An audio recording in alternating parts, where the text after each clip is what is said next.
Well, the information that I'm about to provide to you is based upon preliminary information. It is subject to change as we learn more about this investigation. We are very early in our investigation.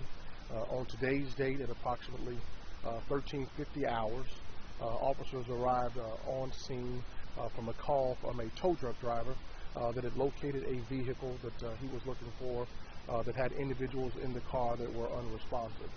An off-duty fireman responded to the location to attempt to assist the gentleman with help there, and it was obvious that the individuals in the car were deceased.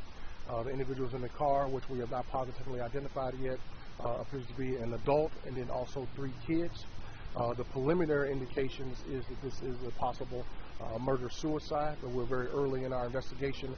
Of course, we can't confirm that yet, but that is the preliminary information. We will continue to process this scene to make sure that we are canvassing the area, getting all the evidence from the vehicle, anything that may be in the house. As we have more information in the future, we will update you on that later.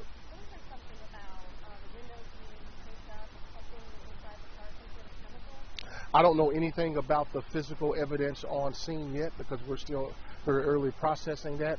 Those are some of the questions that we certainly want to answer as early as possible. What were the approximate ages of the child victims? I just know that the kids are young. I believe 2 of them look to be possible school age, and 1 is under that age. And the mother? I don't know the age of the adult in the car. Is she their mother? I don't know. It is a female. I don't know the relationship of the individuals.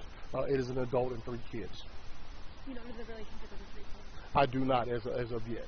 We've not confirmed that. So are we treating it, I know obviously this is not a suicide, are we also treating it as a hazmat situation? The hazmat situation was obviously if you find people unresponsive in a vehicle, we want to make sure that the scene is clear and free of any hazards for us to process that scene. So that was our initial concern as to why individuals with hazmat experience and equipment arrived on scene. Can you tell us anything about why it might be a murder-suicide or not? Well, until we know more about some of the physical evidence, we won't be able to give you that information. Just some of the preliminary information that we have leads us to believe that that may be the case.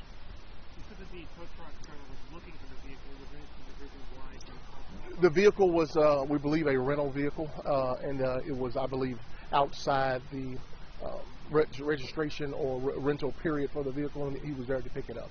Do you know how many days? The vehicle appears to be in a driveway there in the 100 block of Berlin. Do you know if anything to the residence of the people in the vehicle? That I do not know. If the vehicle comes back to the residence there where the driveway is. Do you know how many days passed? I do not know that yet. Or how long they might have been in the vehicle? I do not know that yet. How long the vehicle has been in the driveway? Do not know that yet. That's all part of information that our medical examiners and an autopsy and all of those things will be able to determine at the appropriate time.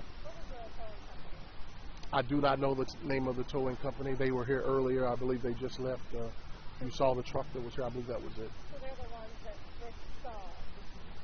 that saw? They're the ones that discovered the vehicle with the individuals unresponsive in the car. Is there any danger to the public at this point? We do not believe so that there's any danger to the public right now. Again, we're treating this as a possible murder-suicide. We do not believe that there are any outstanding individuals. And if we know something different that changes our thoughts along those lines, we will certainly alert the public. Is there anything we know about the person the adult that was in the car? Any history of mental illness? We do not. It takes, of course, some time to be able to learn those kinds of things. All of that's part of canvassing the area, talking to family members, talking to neighbors, to learn more about the individuals that are in the car. Can you kind of talk about that process? What happens from here on out to try and get some answers? Well, we want to, run out every ground ball that we possibly can. We want to take the physical evidence that's here on the scene. We want to interview anyone that may have information as it relates to what we've learned today. Talk to individuals that may know some of the people that were in the vehicle, and then try to work backwards from there to see what we may be able to piece together. And this is obviously for deceased people. That's a very tragic thing for anyone to see, go through. Just talk about, I guess, how maybe the neighbors or anyone that might follow. Well, I think that anyone that would know the circumstances involving 4 individuals that are deceased, the most disturbing of which is that there are kids involved. Which I think that shocks the conscience of any decent human being. And I don't care how long you've been doing this job, that's bothersome. What was the make and model of the vehicle? I do not know, sir. Do you know if it was a zip car? I do not know. Thank you all. Thank you. Thank you.